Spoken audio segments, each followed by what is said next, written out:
And welcome to another episode of Bring the Fire. Today I'm joined by Eamonn Blaney. Eamonn is a freedom advocate, a businessman and a health entrepreneur who's launched NutriHealth 365 in 2021 after discovering the levels of chronic illness and particularly vitamin D deficiency among the population was absolutely off the charts. Eamonn, welcome to the show. What is your background? Because obviously you've launched the company in 2021. Have you always been involved in health? Suffice to say, I was involved. I've been involved in probably 10 different industries over my life. I've always been a serial entrepreneur. I mean, when I was 13 years of age, I built a shop in my back garden to try and sell sweets for a little penny higher than what I paid in the local village shop. Always been mad about business. Always mad about finding ways to give people what they're after. You know, that was always my motivation.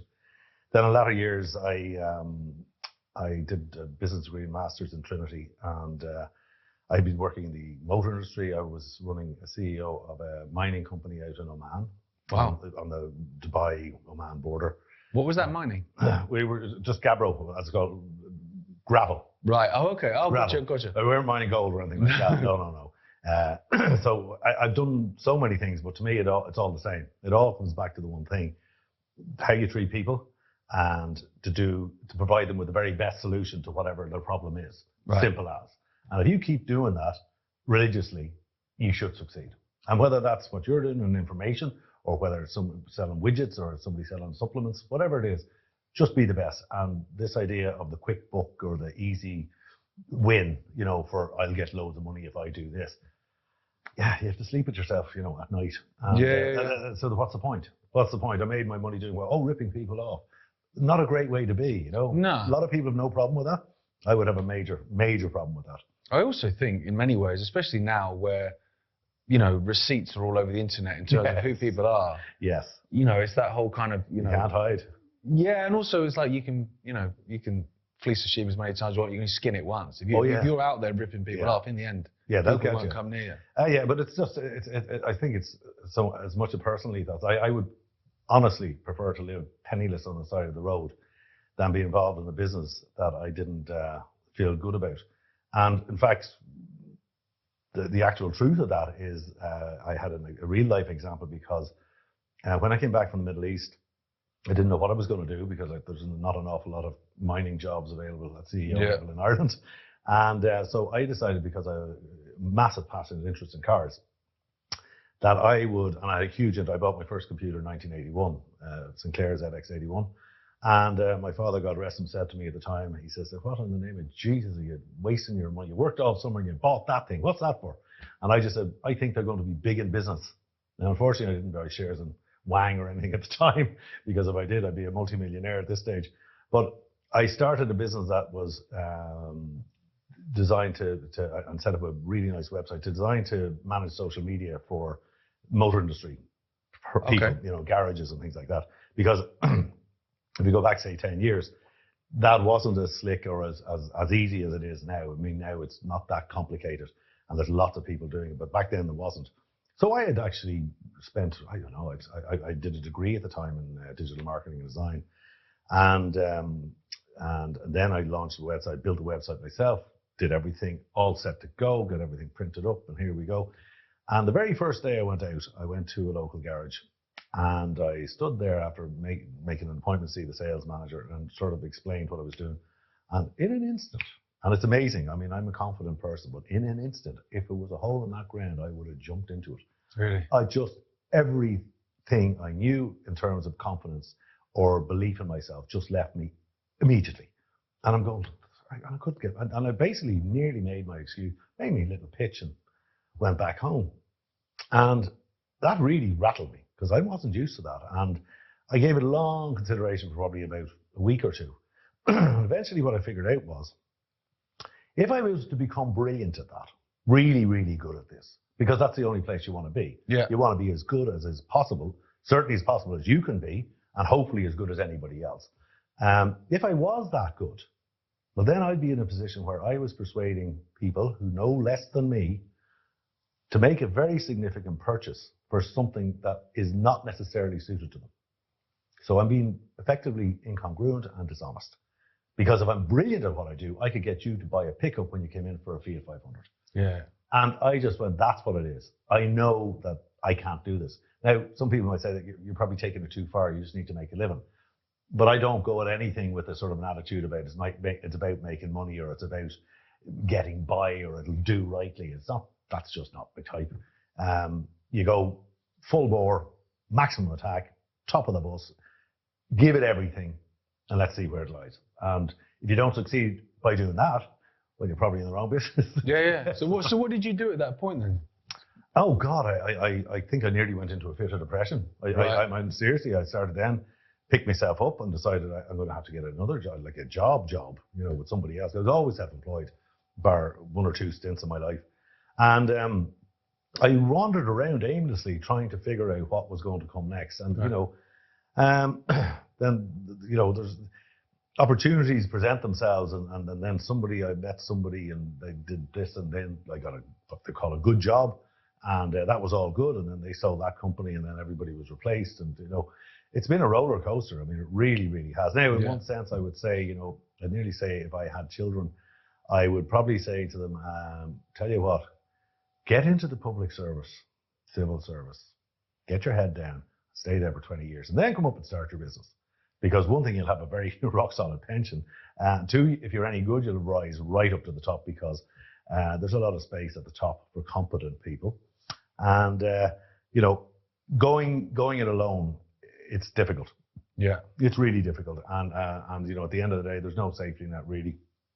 There's not, if you make the wrong call, you're in trouble. You're in big trouble. And like, I look around myself now and I see friends of mine who grew up with, and they got a job in insurance and stayed in insurance for 35, 40 years. Or they worked in the bank for 35, 40 years, and they all own their own houses and they're all sorted out and everything's grand.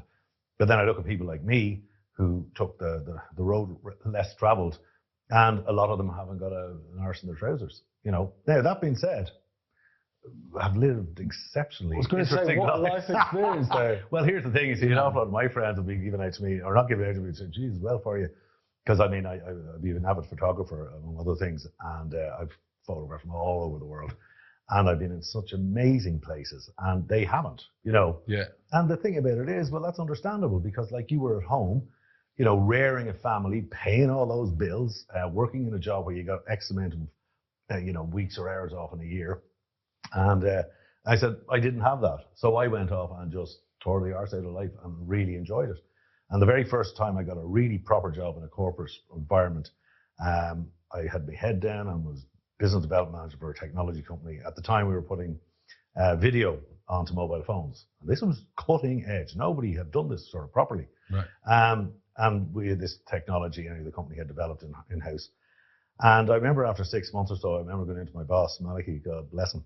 And I says, right, Mal, I think it's time I need a break. I need to go on holidays. And he looked at me and he says, well, did you put that in the holiday board? And I looked at him and I said, well, what's a holiday board? Well, you put it down when you're going to take it. I said, how do I know when I'm meant to take holidays? Like, I need the holiday now because I'm tired. Yeah. And I didn't, this was all new to me. Like, and then, normal people probably plan their holidays a year out. Yeah, easily a year. Yeah, so when you're sort of an entrepreneur, there was a time in my life where I was working in the pub business, and I hadn't literally taken a holiday for 10 years. Wow. Just head down. Yeah. And that was it, because the business needed me. But I swore after that I would never do that again. Yeah. And that's when I sort of kind of took off traveling, and I said, right, you only get one life.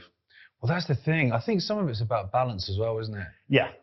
Yeah. I mean, I remember like getting a bit. Well, it wasn't necessarily me actually. It was more one of my bandmates.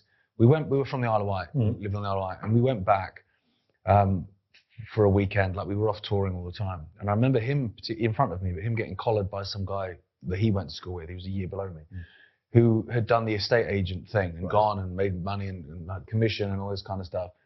And he basically had to go at my bandmate in the sense of, what are you doing? Like, mucking about, whatever. It's like, you need to get a real job. Yeah.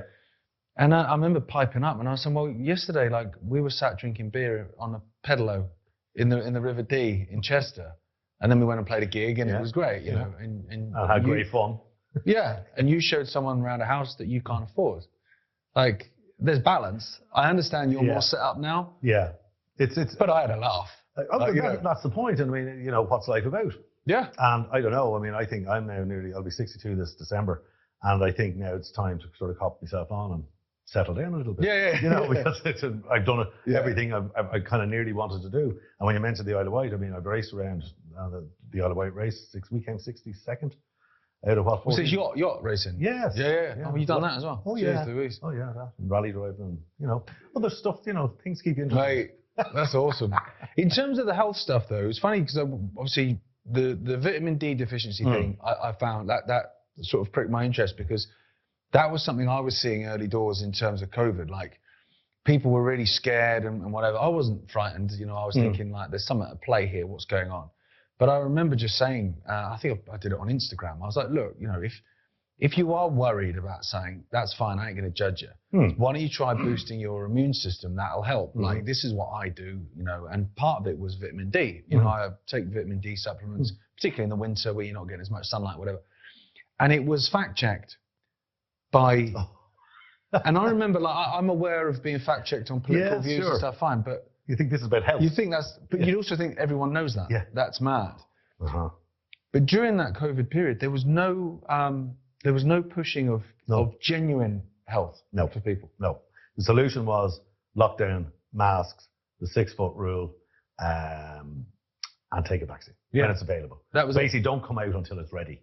And that was partly sort of my awakening to the vitamin D side of things, because I wasn't up to speed with vitamin D in any real sense at that point. But when I sort of looked at the statistics of who was in ICU and who was actually dying of this disease, we'll call it a disease, when I found out who was dying of it, we found that they were basically, the average age was over 82, I think. But 86% of people, depending on what territory you're in or what country you're in, about, let's say 80% of people who were in ICU had very suboptimal levels of vitamin D. And that was the levels recommended by the NHS and the HSE in Ireland. And I'm going, but hold on a second here. Vitamin D is dirt cheap. On its own, it's a dirt cheap thing to make. And why can't they just give everybody that for free? Yeah. But we don't know there's any real connection or correlation between vitamin D levels. But let's face it, you don't have to be a rocket scientist in the middle of a worldwide pandemic to figure out, well, if all of those people don't have vitamin D, maybe it's a good idea. We'll try giving people vitamin D, seeing it costs nothing. Yeah. Like remdesivir was what, $2,500 a treatment, and it kills 53% of all the people who got it, along with the midazolam and all the rest of it. But when I looked into that, and I thought, well, this is ridiculous. Now, the first couple of weeks of was in March 2020, but the 17th of March, I think, in Britain. And it was the other thing that really spooked me was that in the Houses of Parliament, they introduced the emergency legislation for COVID.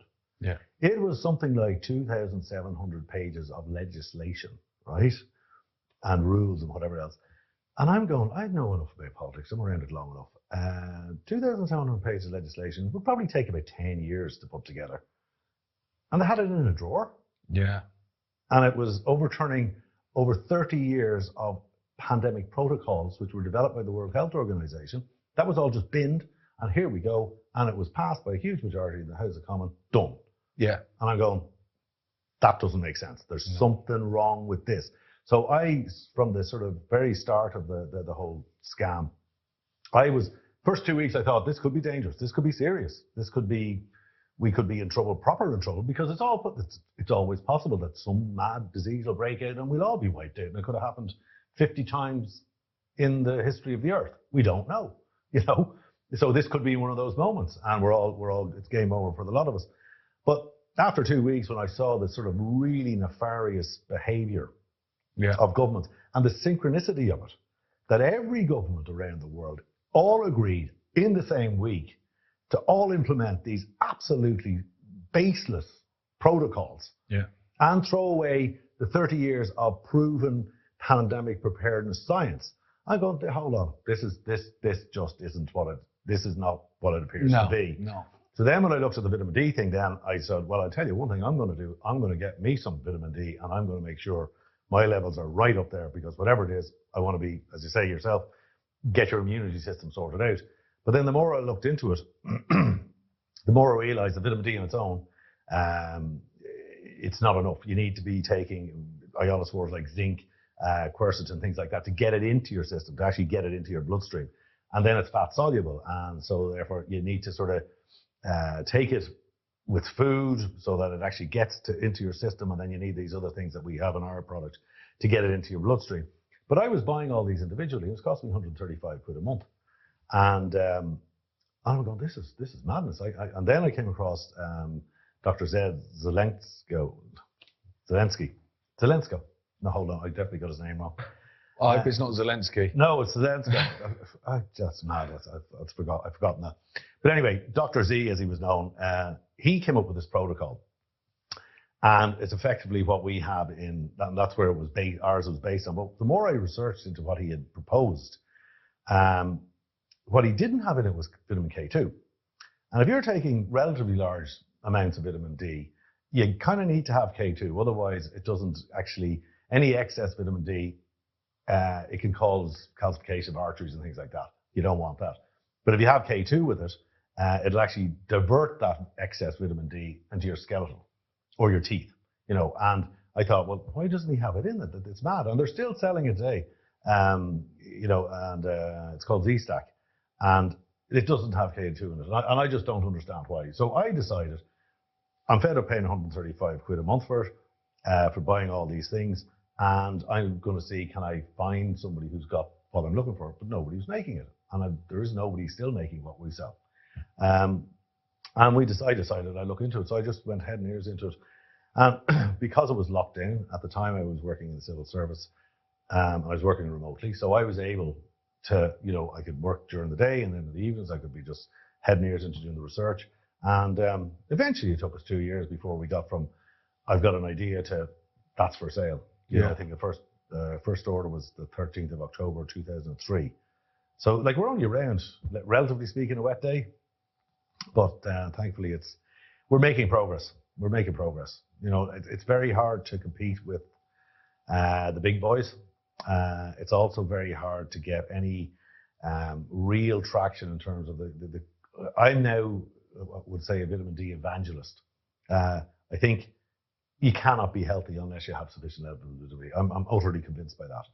And I cannot understand for the life. And a lot of people have said it to me, said, well, like, if vitamin D was that important, surely to God the NHS or the HSE in Ireland, you know, they would know this and they would tell us that. And I'm going, you think? Well, that's the thing, You isn't think? it? Yeah, that's the thing, isn't it? What was the COVID stuff all about, do you think? Because I know a lot of people will go on the attitude of money, or it was about, you know, big pharma selling drugs, some sort of I think it's more about this totalitarian control of humanity. I believe that we are effectively being governed by absolute sociopathic, psychopathic, evil people. And it was only up until a few years ago I didn't really believe in good and evil. I just thought there was people that you wouldn't really want to go for a pint with. Yeah. Now I believe this, like when you delve into the child trafficking, when you look at the amount of wars that we have, are you telling me, with all the intelligent people in the world who apparently are on these high positions, are they not smart enough to realize that killing people is not the answer? Yeah. Like, seriously? Yeah. And so that whole thing about COVID, to me, it was about cementing the role of the World Health Organization. And in terms of a totalitarian, you know, like, you know, they're still trying. Yeah. They didn't stop at COVID. They tried, they had to water down the proposals because they were getting a lot of pushback. And that was only last year. And they are, because they're part of the United Nations, the UN, I mean, we all grew up thinking they're the guys in the blue helmets, and they, you know, bad things happen, these are the boys and girls who'll come in and sort it out. And then you look at a genocide happening in real time on television. What did they do? They wrote strongly worded letters. I would say my mother got worse letters from my teachers than they sent to Israel. Yeah. You know, and I'm just going, I don't give a shit about people calling me anti-Semitic or anything else. You can't be committing genocide. I don't care what your justification is, because I'm pretty sure, you know, every Pol Pot, Hitler, Stalin, Winston Churchill, every one of them committed a genocide. And they all justified it. But in my world, you can't justify it. You just can't justify it. So to me, the United Nations completely lost its mandate, as far as I'm concerned. They don't have a purpose anymore. They're totally politically rigged by powers that be. For whatever nefarious, I can't get inside the head of an evil person. I can't understand that level of evilness. And it's not incompetence. I mean, as I said, exactly. Yeah. I've been around politics an awful long time, and there's a lot. And I was a senior civil servant. There's a lot of very, very smart people, but they're very badly misguided, or they are evil, or they are part of whatever this bigger unspoken plan is. There's always this big question about, well, who are they? Who are the globalists? Is there somebody pulling all the strings? I said, I don't really give a shit. I don't know. And it's like outer space. Outer space is out there. I would leave it out there. I wouldn't even have a telescope up there because I couldn't give a shit what's up there. Because it doesn't matter to me or most of the people on Earth. It's not relevant. We've got much simpler problems here that need solving, and we could be using their intellectual capacity to help us solve them. Yeah. But for some reason we don't. We have that carry on then in Switzerland, CERN. They're looking for the Higgs boson particle, the God particle. Ask somebody who's poor and hungry how important the Higgs boson's particle is to them. They couldn't give a damn. Yeah. But there's billions spent on it, billions, and some of the smartest, most educated people on the planet are down there on secondment and coming back and doing 5 years of research, writing up their notes.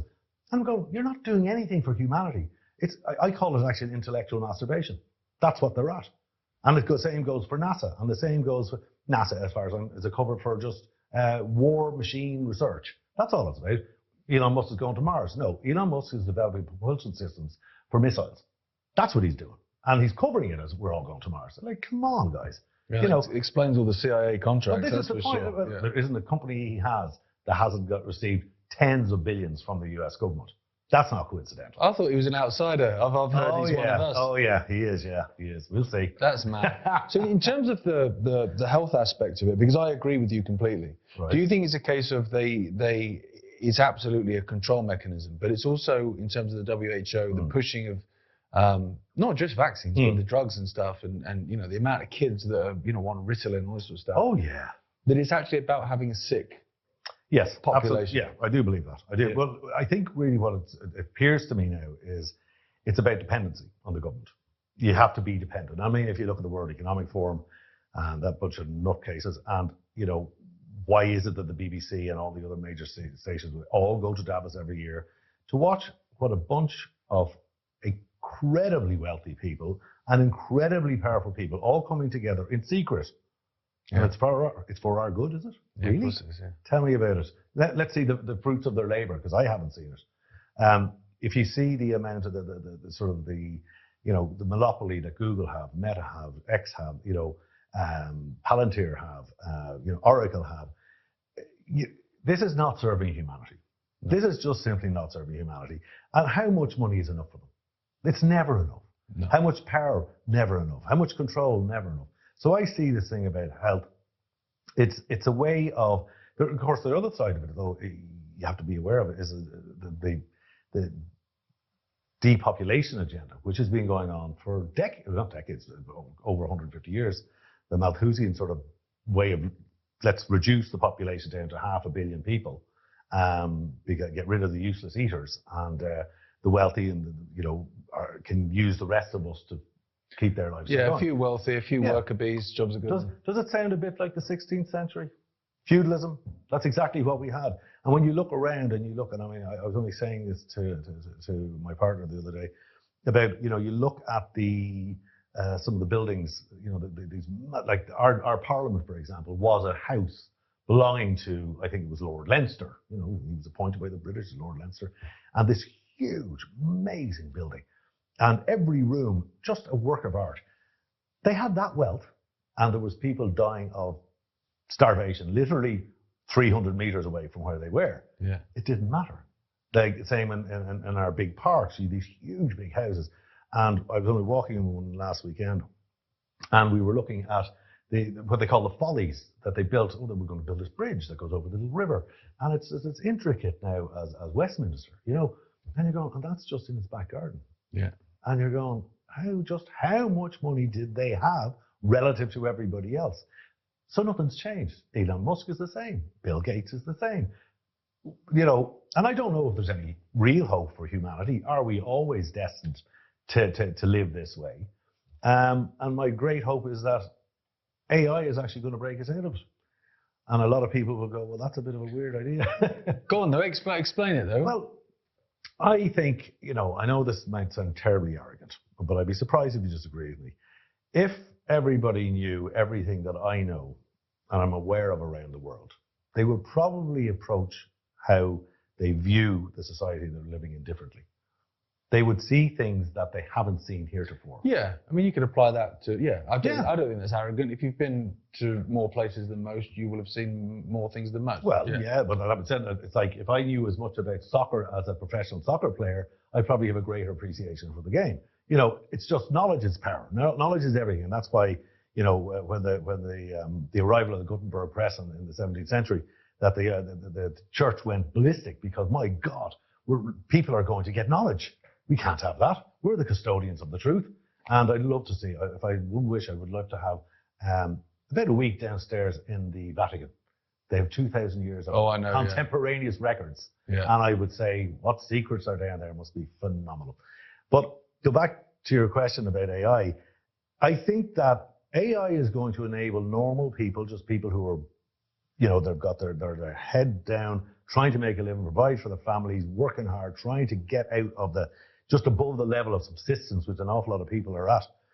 I think that AI is going to interpret what's really going on. Because I know, and I just had the pleasure of meeting your dad, David. He's 30 years of knowledge, or 40 years in his case, that he's been carrying around, and where he's joined all the dots. It's taken him that long, and it's not over yet. He'll continue always, because there's always more to know. But if you could actually use AI, when AI gets clever enough, I don't believe it'll get sentient in terms of being able to have a consciousness, but I believe it's going to be capable of stitching together what really matters and being able to present that to people in a way that is very easily digestible. And suddenly the governments aren't going to be able to control the narrative. Suddenly people are going, but hold on a second here. AI said if we did this with our economy, not what Rachel Reeves said, but if we did this instead, this would actually happen. And, it can prove it, unlike Rachel Reeves, who can't. It's like every election, here's more promises, and nothing happens, or things get much worse. Whereas AI will say, well, if you do this, this is exactly what's going to, and people are going to look at their representatives and go, well, why aren't you doing it? Because I'm still poor, and the prices are still going up. So AI actually could, the other side of that is AI could enslave the lot of us. That's the other side of it. But it depends on how free they allow AI to get. And then the question is, and I know that Musk now has launched Grokpedia to sort of, and he's determined it's going to be a point of truth. And I would say that's brilliant. And lots of people are saying how good it is and how unbiased it is until you ask a question about Israel. Oh, yeah. And I'm going, listen, dude, either do it or don't do it. But stop lying, will you? Like, if you're going to be a Zionist, just let us know, will you? Just tell us. Yeah. And that's your thing, that's fine. If that's what you are, at least we know. And don't be hiding behind things and lying to people, because, that's not cool. But humanity has never failed to rescue itself. Yeah. It has always and like Rome fell, the French royal family fell. Every tyrant in history fell at some point. Every empire fell. And it'll continue to be the case. Now, unfortunately, I think we're at a time where we could see this in our lifetime. I think so. Yeah. I think so. 100% think so. Yeah. And a lot of the time I'm very glad I'm not 25, because I think the next probably 20 years they could be very, very rough. But who knows? But either way, humanity will make the other side of it. The tyrants will be banished. And there's no question about it. I have this idea that instead of looking into space and CERN and all this nonsense materials, we need lighter this and light. Why? If you take a BMW 320i that was built 10 years ago, 15 years ago, that's perfect. It's like a Zippo lighter. It's perfect. If you just kept making them, I would be happy to drive one today. I was 15-year-old. I don't care. It's perfect. It's everything I need in a car. So why do you have to spend all that extra billions and billions every year to make things lighter? No, they're not lighter. The electric car weighs 2.5 tons. And they say, well, it's more, it uses less energy. And I'm going, listen, there's a guy called Newton years ago, and he figured out if you need to move a certain mass over a certain distance, over a certain time frame, it will consume X amount of energy, period. You can't argue with that at all. So you're telling me now that 2.8 ton Range Rover is more economical than the sort of 1.5 ton Range Rover with a diesel engine that was built 20 years ago. I'm not buying it. I'm just not buying. Oh yeah, and don't forget the fact you have to build a new Range Rover, and the factory to build it in, and but all of that resources could have been used for something useful. Because let's face it, we all can't have Range Rovers. Well, what's your take on electric cars in general? Because I think it's an unproven when I say it's an unproven technology, it depends on what you would consider to be a success. If they could crack, say, solid-state batteries, if the power density of a kilogram of a battery was anywhere close to the power density of a kilogram of diesel, they'd be onto something. But it's not. It's not even remotely close to it. Not even remotely close to it. As could be witnessed by their lack of range and the fact that they carry around, 800 kilograms of batteries, just compared to, what is it nowadays, about 70 liters of diesel. Right. 70 liters of diesel weighs about 70 kilograms, not 850. So it's a great idea in theory, but it just isn't. Yeah, it's not there yet. And what I would do, and I've been writing a paper on this for years, which I haven't published yet, but hopefully will this year or early next year. And what I'm arguing for is that there shouldn't be any electric cars at the moment. We should stall further development until such time as battery technology or any form of propulsion system is developed that is efficient. Hydrogen is very promising. But if you keep the existing car fleet on the road, and here's one of the mad ideas I've had, is that if you decided tomorrow morning that, we're going to save the planet because people are convinced that the CO2 is a problem and we need to save the planet and stuff.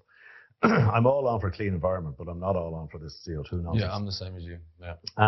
If they can prove it, if there was one scientific paper that proved man-made CO2 was responsible for climate change, I might change one. There isn't a single paper published ever that proves that.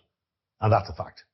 And if somebody's got one who's looking at this, let us know, will you? Yeah. Send it on. But now, where was I? I was going, about this idea. If they stopped, you really want to concern about the environment and you want to concern about CO2, tell you what you do. Stop producing new cars. Or put a 300% tax on them. You want to buy a new car? 300% tax. So what happens if you did that? Well, I would be very happy to drive a 2-year-old Mercedes S-Class. I would have no problem with that at all. And I'm happy to drive for the next 30 years because they're beautiful cars. Or a 2-year-old anything would do me. So what would happen overnight is that every single second-hand car, because of no new ones, they're far too expensive, every second-hand car that's in the country would go up in value by about 60%, straight away, overnight, because there's no supply. So suddenly your car that you're driving is now worth 60% more than you paid for it. Well, you're happy out. You're just after making a bag of cash. Oh, and you've saved the environment because we're not making a new one to replace it.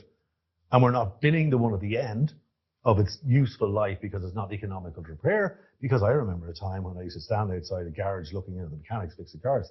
Now there's no mechanics, there's people who fit things to replace things. And they go, oh, that part's too expensive. There's electronics in it.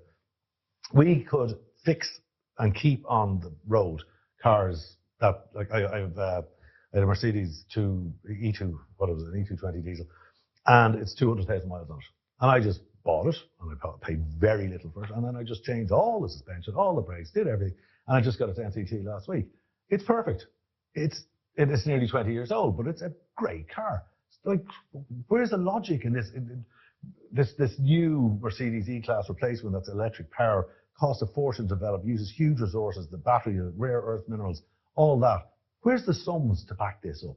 No. Well, they push it in terms of jobs, don't they? That's the thing they say. We need to make more, same as they're doing with houses at the minute. We need to, whilst saving the planet, we need to basically, churn up and bulldoze more of the great British countryside to be replaced by solar panels. Wimpy homes with solar panels. Well, yeah, I was passing that on the train coming here today, and beautiful agricultural land on the way down from Crewe, and the sea of solar panels. It's everywhere around me, mate. It's horrible. Yeah, not only horrible, but it's taking productive land out. And this wasn't bad land. This is proper agricultural productive land. If you talk about jobs and things like that, well, just this week, I think it was, UPS laying off 50,000 people, right? Because they're going to bring in autonomous vehicles to do all the deliveries. Amazon are laying off 30,000 people. It goes on and on and on. Yeah. This is only the tip of the iceberg. What are all these people going to be doing? Now, years ago, what could happen is Somebody could be down the end of their driveway or their garage or their shed, and they could be repairing cars for me. And they had the skills to do it, and they never went to school, they never got an education, but they were brilliant with diesels. Somebody else is brilliant with petrol. That's where the jobs were. People had no problem. They were happy having a job, and that the one that they were self-employed, and now it's a case of, well, you don't have a degree in whatever, therefore there's no job for you. And if there is a job, it's minimum wage, and we'll tell you when you're working, and we won't actually tell you when you're working. We'll tell you the day before if you're working or not, and then we'll tell you that you're not working. You have no job security, you have no fallback, you have no useful pension, you have no sense of personal achievement. I just think we're doing it all wrong, and I don't believe anybody asked for this. I don't know anybody who votes who says that society is moving forward in the right direction. Is it? Oh, I don't think anyone would say that. But this is the point. Yeah, here we are. We have the same governments, the same nonsense, the same civil service, the same people who are unaccountable. Yeah. And that's the real issue, a lack of accountability. And I believe there should be a situation. If you make a promise in your election pledge and you don't keep it, you're barred from politics forever. Oh, mate. That's the end of it. That whole side of politics where you can say whatever you want to get elected and then not do it is still mad to me. Oh, well, but here, unfortunately, Gareth, is the big issue is that it seems the electorate have the memory of a goldfish, because the same people vote for the same party, even though they lied to them the last time and the time before. Oh, same, yeah. So this is one of the things that I feel is that knowledge is power. Now, knowledge, if AI can bring knowledge and a simplified understanding of what really is going on, and if people knew, they would be like, I think it was Henry Ford. I think it was Henry Ford who said that if people understood, this is back in 1913, if people understood how money is created, there would be a revolution in the morning. And I was only reading there yesterday morning where the banking system or the financial system, whatever you want to call it, the cartel, the criminal cartel, they extract $10 trillion a year from the economies of the world. That's $10 trillion and people can't even get their head around a million, never mind a billion, never mind a trillion. That is people's labor. That's your labor. Yeah. It's everybody's labor. And all of that money has been sucked up. And we're always told it's trickle-down economics. It's absolute lies. And if people understood what's going on, the fact that the reason why they keep chasing GDP and growth is because in order for growth to exist, there has to be debt, more debt. And in order to pay the interest on the money that's owed, they have to create even more money. So they have to have economic activity that will demand more debt, which is giving them the interest to pay the money that the whole thing is like mirror. It's a hall of mirrors. Yeah. And people don't get it. But one thing they can tell for certain sure is when they go down to the supermarket today, the price of everything is more than it was 2 years ago by a big shot, a lot more than their wages increased. Yeah. And that's the bottom line. People are getting poorer. Real wages in terms, in real money terms, purchasing power, are about stagnant for the last 25 years. The profits of CEOs used to be, the remuneration for CEOs used to be about 25 times the average earner in the factory. It's now over 400 times in the States. Wow. That's mad. It is mad. And that's why the sales of Rolls Royces are at record levels, Bentley are at record levels, Ferraris, Lamborghinis, these are things I understand. They're record levels because the very small number of people at the very top, those willing to sell their souls to the devil in order to personally benefit themselves and their families at any price. They don't. I'll sell. Do you want to buy arms? Go kill people? Yeah, sure. I'll sell them and make bags of cash on it. You want to buy drugs? Yeah, sure, no problem. But those drugs are killing people, lots of people. Not my problem. I know people who work in big pharma. They don't want to know. They just do not want to know this. It's like cognitive dissonance. They cannot accept that what they're doing is look at it. It definitely saves more people. It's the second largest killer in the United States of America after heart disease is prescription drugs. We're not even talking fentanyl. Yeah. And these are the people who are meant to be helping us. And then you look at cancer research, and they're always looking for money for cancer research. You go, how long are you at this crack? 73 years, is it? Cancer's going up. How's that going for you? Yeah. I believe we're being just lied to constantly. 100%. Surely this economy thing, though, it goes bang at some point. Oh, yes, so that's the whole point. Yeah. I believe it is going to go bang, and it's going to. I was looking at some long-term economic indicators over the last couple of days for no particular reason, because I'm that kind of guy. Yeah, well, that's nice. So, I'm surprised I still have any friends. Mate, I look at steam trains. We've all got our thing. Right. So I was looking at some, and there's these long-term cyclical indicators that people put together over years, and there's 3 of them now matching up. The 3 of them, the last time they matched up was in 2007. Right. We know what happened then. Yeah. The last time before that they happened was, I think, is in the year 2000. The last time before, and it goes all the way back to the Great Recession in the 1930s. Every time, and the 3 of them are now higher now than they were any other time. And they're just going. The economist who I was reading, he just said, "Look, I'm not saying it's going to happen right now. But what I am saying is, looking at the evidence of the indicators, it's imminent. It could be this year, it could be next year, it could be 3-4 years. But the other thing we've noticed over the last few years is that economists, the government, the European Central Bank, governments all around the world, central banks and the Bank of International Settlements in Switzerland, they keep moving the goalposts. They keep going, oh, we're in really big trouble now. What are we going to do? What are we going to do? We'll just print more money. We'll come up with some scheme and we'll just kick the can down. And that's all they've been doing for years. They didn't fix any of the systemic issues that caused 2008. They didn't fix any of them. They're all there still. And they've been hiding behind things. And they're either going to deflate their way out of the debt, like America owns $38 trillion. They're going to deflate their way out of it. And they're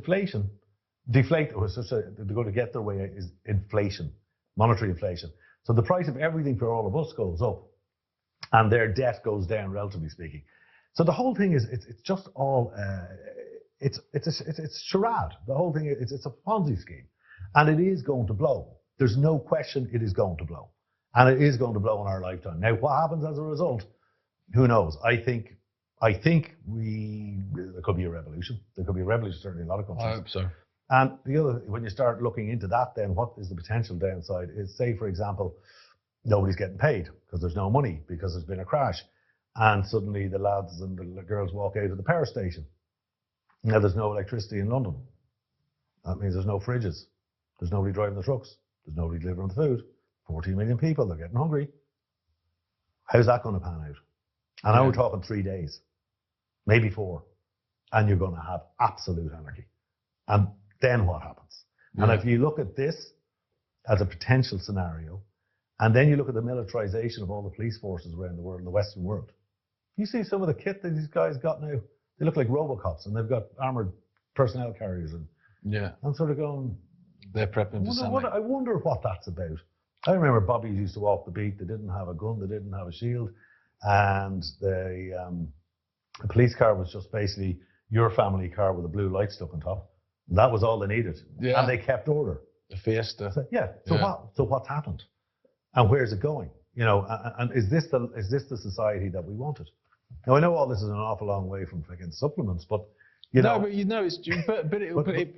do we fight back against this? I can segue back to NutriHealth 365 by saying that it occurred to me, I ran for Parliament in 2011. Did very well. We had only 5 weeks to do it because they deliberately called it election late so that nobody who was not in the government would have an opportunity to get prepared. We did 5 weeks. We got half a quota, and did well, respectable.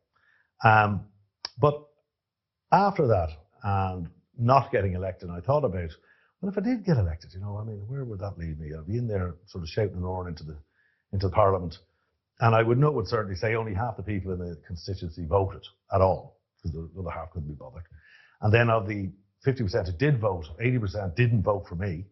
So now I know, certainly if I was in the Parliament as an independent, 5 out of 10 people don't care if I'm there or not.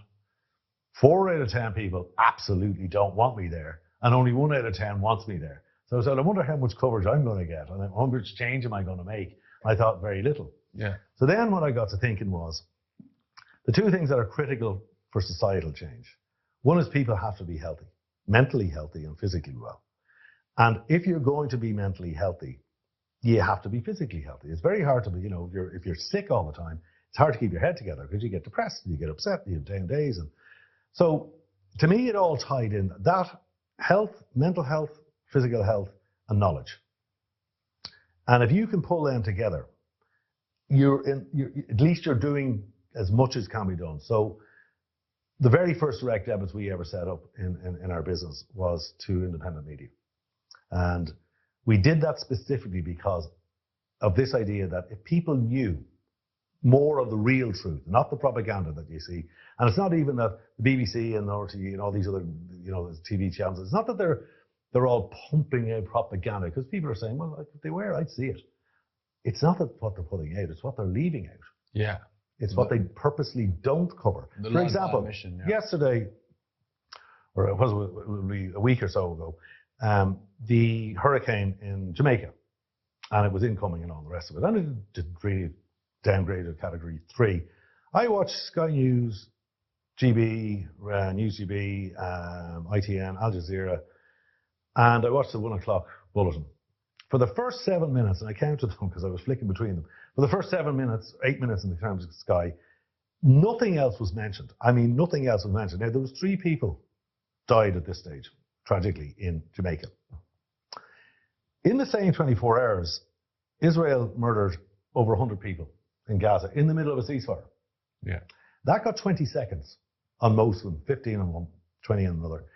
But it's the omission of what matters and who decides. And then when I looked into that idea on the television and who controls the news, well, I know in Ireland, it's probably the same in the UK, but in Ireland, our Minister of Finance back in 1983 gave the national broadcaster an exemption from the Freedom of Information Act.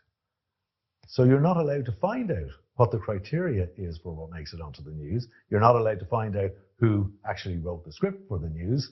You're not allowed to find out where they got the information that they put on the news.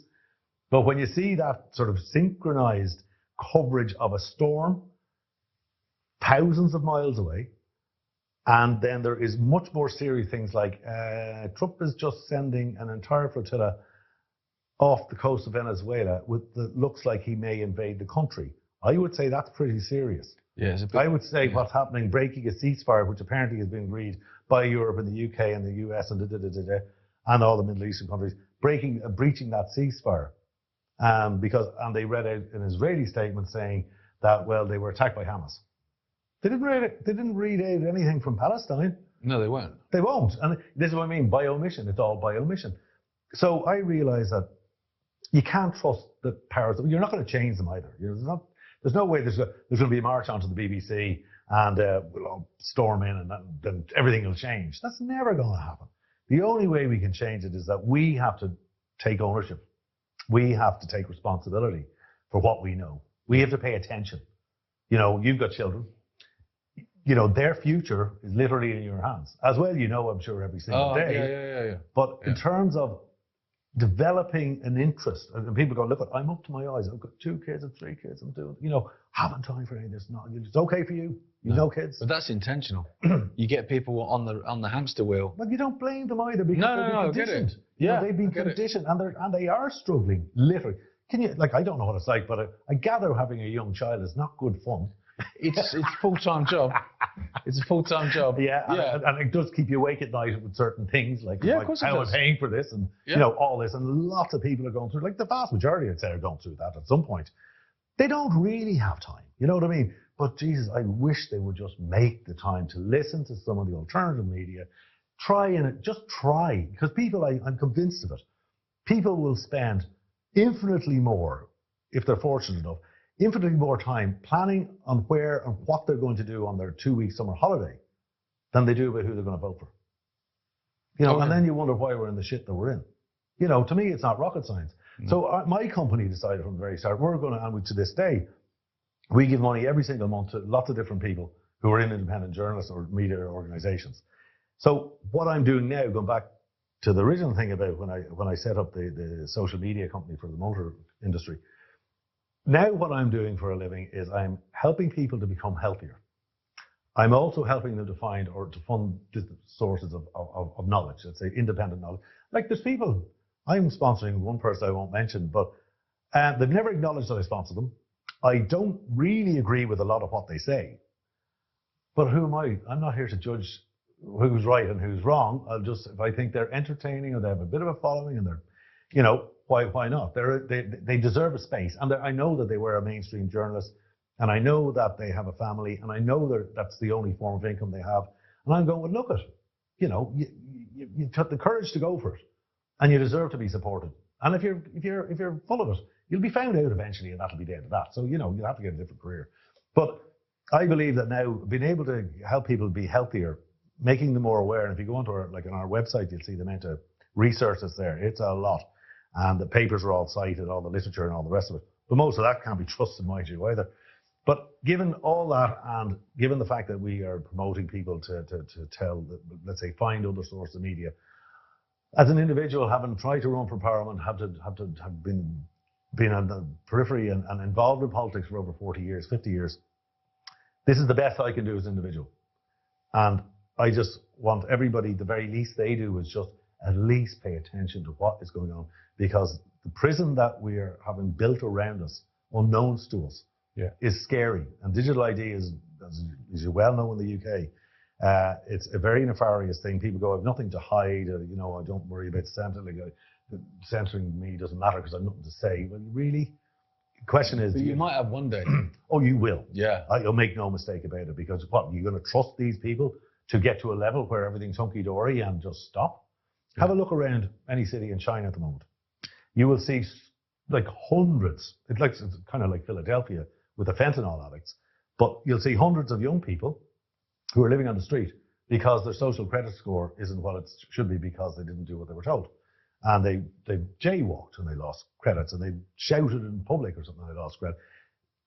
The thing about it is the psychopaths who are running the world, and they are psychopaths and sociopaths, they're never going to stop. They're never going to be satisfied that, okay, Gareth, we have enough control on you now, that'll be grand. Yeah, you never going to stop. Yeah. Never. You know, 20 mile an hour speed limits. Like, well, it becomes 15, and then it becomes you're not driving. The whole purpose is you're not allowed to drive. Yeah. That's where this is going. Yeah. And I know that. I know. I'm absolutely. Certainly, you look at the amount of road furniture, the ramps, the one-way lanes, cycle lanes this wide, and you can't get. I'm sort of going, well, who paid for these roads, by the way? Yeah. Yeah. Exactly. Motorists did, for the last 120 years. But that's a whole other argument altogether. Just go on then. Let's end on something positive then. Like, sure. There's a lot of talk about, not that what you're saying isn't positive, of course it is, but obviously I'm guilty of it. We focus on what's bad. Yeah. And you have to, because you have to alert people to it. Like you said earlier, knowledge is power. And for most people, getting them to fight back against something is very difficult if they don't know that something exists. But with that in mind, do you feel like there is an awakening of some? I've no doubt. I'm really encouraged. I think COVID was I think the powers that be, whatever the reason, whatever the motivation behind it, whatever, if you can believe the bat theory, you can believe the gain of function theory. We all can have our own opinion, but the thing about it is, go out and have a check it out, come up with your own theory, regardless. One thing that came out of COVID is that people realize that maybe you can't trust all the men and women in the white coats. Yeah. Maybe, and back in Ireland, we had all these sex scandals with the church. People stopped trusting their priests.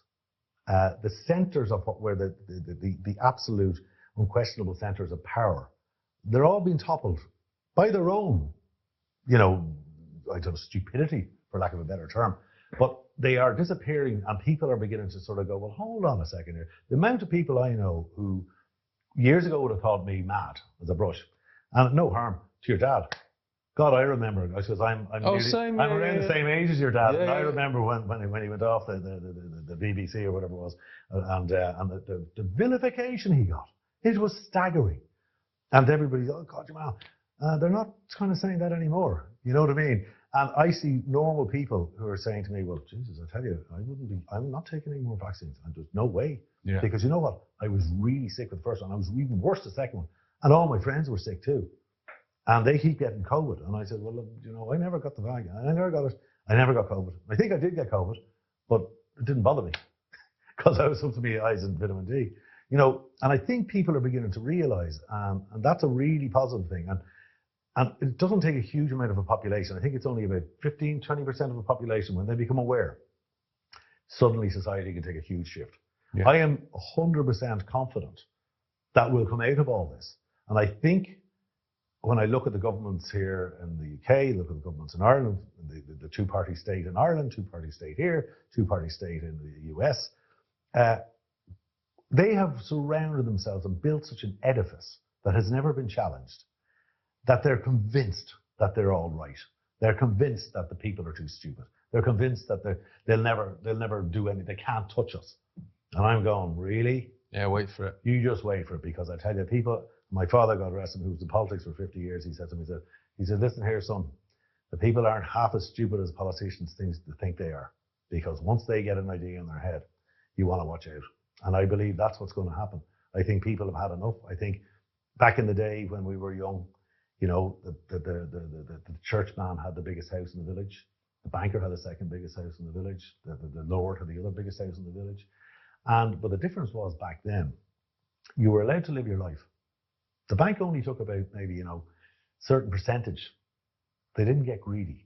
Over the last 30 years, they have now started taking as much as they possibly can. They used to leave some crumbs for the rest of us, and most of us were so busy with our lives, we just got on with our lives and that was it. Now they're getting to the stage where you can't, at any, like most of the young people who are leaving school, say 18 or 22, 23 years of age, they're going like, I can't ever afford a house, ever. That never happened before.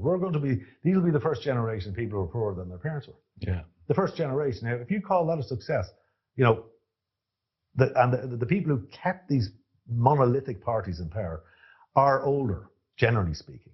But they're now looking at their children and they're going, hold on a second here, that wasn't the deal. That was not the deal. I'm not voting for you anymore. Yeah. And I hear people now saying, like, they would never have voted for certain parties or people. They're going, well, I'm going to give them a vote the next time because they're not working. You know, and this could happen so quickly, so quickly. And I genuinely believe that it will. I believe that we're going to have a hiccup in the road next 2-3 years. I've just no doubt about it. It has to happen for lots of reasons. But I do honestly believe that it's even going to. I think people after COVID are much more liable to put their head up and say, well, you know what, I agree with that. Whereas at COVID, they were afraid to say anything. Yeah. Now they're sort of going, yeah, well, I'm annoyed. I'm annoyed now, and so is my friends annoyed. And these are people who don't get annoyed, but they're all annoyed. And when they all get annoyed together, you can all change very, very quickly. Absolutely. And I'm hoping it does. Mate, so, cheers, mate. I've loved it. An absolute pleasure. Well, it's great to meet you. Yeah. And I'll see you again, I'm sure. Next well, time I look forward to it. Whatever. I look forward to it. And, you know, and I'm glad we didn't spend time talking about, I'm glad we didn't talk about supplements, but that's only, to me, that's just a wee part of it. Oh, I know, yeah. You know, well, I follow you on socials, and I know that you've kind of got lots of views on lots of things. But that's great. That's great. Well, this is the thing, and that's the thing. I think we also have to be very tolerant of other people's views. Is that, you know, I know if I sat down with an IDF soldier, they will give me chapter and verse for an hour and a half about why they can justify genocide. Yeah. Now, I don't have to agree with them, but I would listen to them. I have to listen to them because I don't have evidence to say to the contrary.